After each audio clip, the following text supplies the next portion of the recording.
Pine বন আর মেঘের দেশ ডাউ হিলে আপনি যদি একদিন এসে কাটাতে চান তখন কিন্তু এই হিল 66-এ এসে থাকতে পারেন।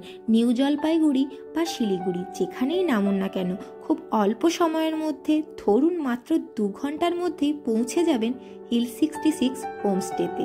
এখানে অনেক কম বাজেটে শান্তিপূর্ণভাবে থাকতে পারবেন। এটি কার্শিয়াং বাজার থেকে মাত্র 2.5 কিলোমিটার দূরে আপার ডাউ হিলে অবস্থিত।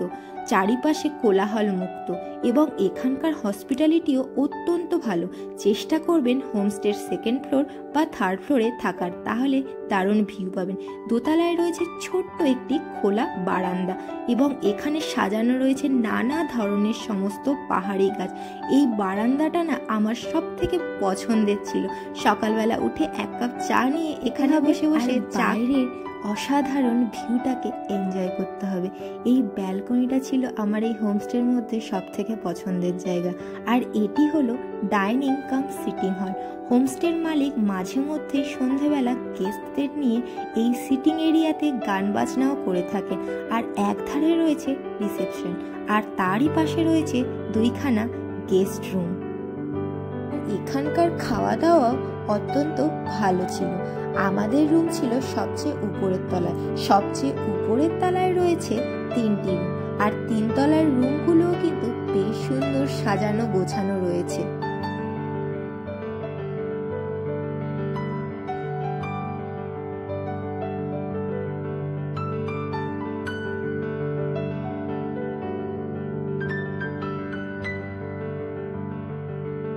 প্রতিটি রুমে রয়েছে একটা বড় ডবল বেড, তার পাশাপাশি রয়েছে একটি করে সিঙ্গেল বেডও।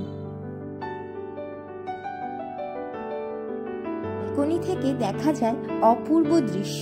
এখান থেকে দেখতে পাওয়া যায় কার্শিয়াং শহরতলি সহ বিস্তীর্ণ অঞ্চলের দৃশ্য।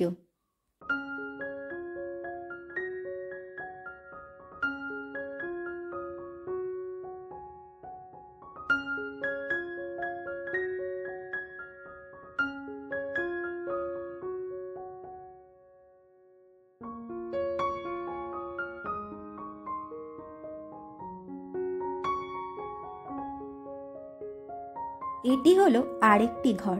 এটিও একইভাবে সুসজ্জিত ছিল। এই রুমেও কিন্তু 2টি বেড রয়েছে, তার সাথে রয়েছে একটা ব্যালকনি। এই ব্যালকনিতে পাওয়া যাবে সবুজের সমাহার। সামনেই রয়েছে ঘন এক জঙ্গল।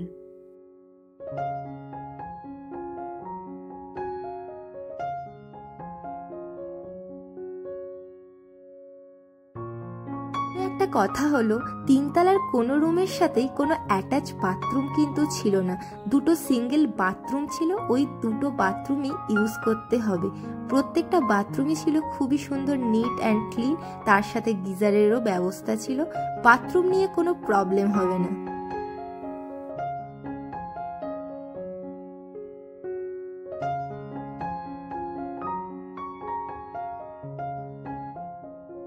আসা যাক হোমস্টের খাওয়া দাওয়া ঠিক কেমন ছিল।